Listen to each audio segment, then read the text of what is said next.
We got some exciting news. We're going to be talking to Mr. John Brueggeman. John, good morning. How are you? Hey, Greg J. Do you get called, I got a question here, just a little housekeeping thing. When you're a state senator, are you still referred to as Senator Brueggeman? Well, sometimes, but let's not worry about that. Okay, that's good. Just John. Okay, John. Well, how long have you been in politics, for one? This is about 10 years. I was elected when I was 21, back in 2001, so it's been a while, I guess. And you're from Polson. Yep. And Montana. give me a little, I've lived here my whole life, but I'm still not super familiar with Polson. What do you guys have going on up there? Flathead Lake, it's okay. Beautiful town at the south end of Flathead Lake, and just kind of this great small town in Montana. It's sort of a resort town, but a lot of agriculture around the area, so it's got a really kind of nice aesthetic. And what's your background? Are you background in agriculture, or are you a rich kid is background? Yeah, not that. just a kid that grew up in, small town Montana. Dad's a carpenter, mom works for the county, and just kind of eked out a living for a long time in construction and stuff, and then eventually went on and working in sales. So, gosh, I think we're twins. My dad's in construction. My mom works for the county. It's like we have very similar upbringing, except you're doing something with your life, and I'm on the radio. I don't know about that. You're talking to folks every day, and that's a good thing. Well, thank you. Let's talk about the issue we're having you on here for. I saw it first on Perez Hilton this weekend. We're big gossip guys up here, so we follow him, and he posted a story about essentially the gist of it there with not a lot of information was that Montana, the Republican Party here in Montana, is trying to outlaw homosexuality. So, first off, I'm kind of confused. I'd rather let you explain it than try to read and find out for myself. So explain exactly what's going on. Are they trying to outlaw homosexuality? Is it outlawed? I mean, what's the deal with that? Well, basically, I guess, it's a plank that had been put in the platform years ago when the Supreme Court in Montana back in 97 had basically ruled that the law that banned homosexuality was unconstitutional, and rightly so.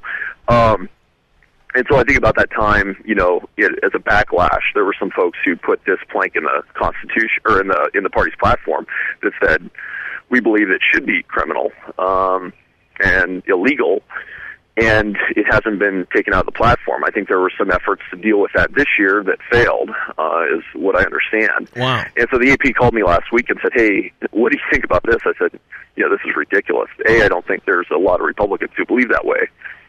B, yes, it should be taken out of the party platform." And I think the next step then was, if you look at Montana statute, that statute that made being gay illegal was struck down by the court in 97. However, the law was never taken off the books. So, the first story is, okay, the GOP thinks that, or, some members of the GOP think that it should be illegal to be gay. So, the next logical step for any reporter is to say, well, what does the law say? Well, the law, this antiquated law, still says it's illegal. And so I think the next logical step is, the story made the Montana GOP look bad. Yeah. Let's get rid of the law before all Montana looks bad. That's what I'm saying. I mean, it's so insane to me. And so what? So, I mean, technically, the party's platform, you as a Republican, I mean, people can kind of look at that platform and say, what does John Brueggeman think? And on that platform, it says, I think that it should be illegal to be gay. So it's kind of a representation of, the whole party. And are there other guys in the party like you that are against it, or are you the only guy? Oh, no. I think the vast majority of folks in the party, disagree with that position. But, let's be honest, it's something that's really politically sensitive. Yeah. Everyone, I think, has kind of tried to just let sleeping dogs lie on this deal and not make an issue of it. But, you do that for so long, and all of a sudden it blows up in your face, and it's blown up in our face. Exactly. And to me, it's just so crazy. But I think I'm on the same page you are exactly on.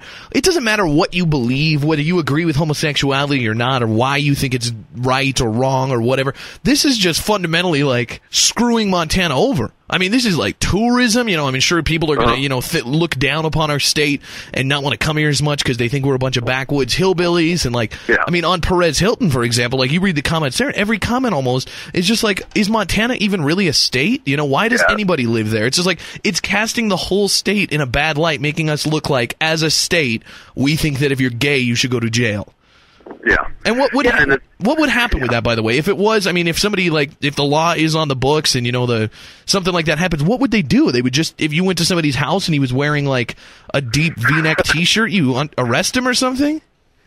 Well, I don't know. I think it's, actually defined by what they say as homosexual acts, which, I guess, so now define that. That would be interesting. Yeah. But but I think the bottom line is, the question isn't whether or not the court ruled it illegal or not. I mean, obviously it can't be enforced. The court has ruled that the law is null and void. Law enforcement cannot enforce it, and I can't imagine anyone doing that anyway. I mean, I think we have better stuff to do with our time. I would hope in terms so. of law enforcement. But the real question for folks is, okay, let's say there weren't a Supreme Court ruling. Let's say if we wanted it to be the law of the land, it could be. Would it still be? And I think that's a real question we have to ask ourselves. I mean, obviously, my point is no. It kind of flies in the face of everything I believe about individual liberties. And I think what most people believe is individual liberties. You can not understand, homosexuality. You cannot like it, all those things, but you can't. Rational people cannot argue that it should be illegal. Yes, I'm with you 100% too, and that's, you speak to like the fundamental nature of most conservatives and stuff. I mean, most of the conservative position is like, get the government out of my life. Like, let me do my thing in the as little government as possible. And it's like, that's what it seems like some of these like old school, I'm guessing, Republicans, the people that have been there forever and are kind of, stuck in the old way of thinking, they're like, government needs to get out of everybody's life and leave us alone unless you're gay. Like, then the government should be all over you. Unless you do something that we don't like. Yeah, and then, exactly. You know what? We're right there. I'm with you, where it's like, to me, it's like you have it one way or the other. Either you want the government all over everything, and then they're going to be all over you and all over your taxes, and they're going to take more from you, and they're going to look at what you do, or you can say, you know what? Everybody can do what they want as long as it's not hurting somebody else, and it's within reason, and we'll just mind our own business. I mean, bingo. Live and let live. And that's, so I think it's kind of interesting because, attitudes, and I've said the party has to really kind of wake up, I think, on some of this stuff because, you look at my generation and, kind of the Gen X, Gen Y are millennials, and we don't, I don't think folks, my friends, and the people I know for the most part, they don't care about these issues. They care about the deficit, they care about taxes, they care about the economy, they care about the environment, these kind of tangible issues. Most of them are still saying, are we still debating this? In fact, it's kind of, what annoys me is that what a colossal waste of time, to even be discussing this issue. Why can't you, what's the holdup with just getting rid of it? With just going in and saying, I, Senator John Brueggeman, want to take a vote on illegal gayness, and just... We will. When will that happen? That'll be next session. So okay. I put in a bill draft request. So the bill will be, and literally it's about a 5-word change in Montana statute, and then we'll vote on it in January. I see. Can we change it to, instead of saying like homosexual acts will be punishable by law, like we can say homosexual acts will be cause for celebration, and make the police like do a dance anytime they see that going on?